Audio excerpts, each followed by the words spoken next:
This is the Definitive 3 by Mikey. You could disagree, but you'd be wrong.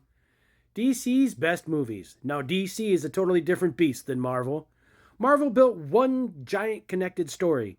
DC built islands of greatness. And honestly, DC's animation could have been the whole list. They've been embarrassing Marvel animation for years. But we're talking live action, and these are the best. At number 3, Wonder Woman. This movie understood the assignment immediately. Yeah, technically it's part of the Snyderverse, and she first appeared in Batman vs. Superman, but Patty Jenkins is what made this movie work.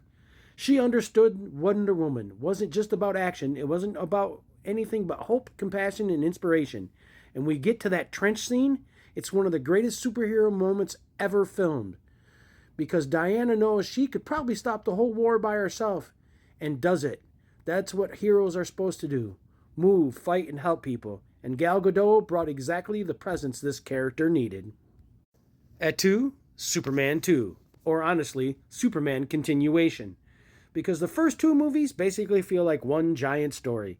And Richard Donner understood the real challenge with Superman. If nothing can threaten him, you never see his humanity. So finally give him Superman enemies that could actually hurt him changed everything.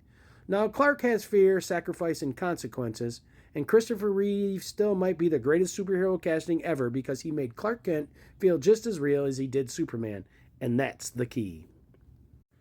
And at number 1, The Dark Knight.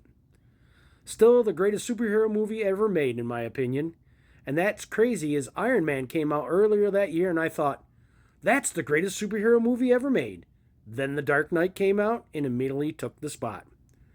Because even without Batman and the Joker, this movie still works.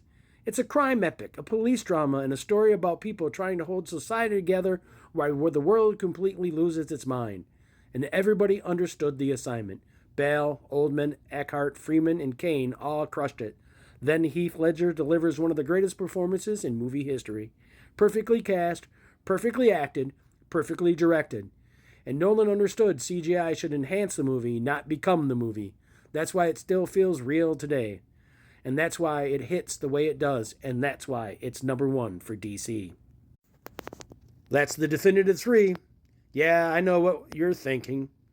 Mask of the Phantasm, The Batman, Joker, all fair game. But these are DC at its absolute best. Got a better 3? Go ahead, be wrong in the comments. And on Wednesday, DC at its worst.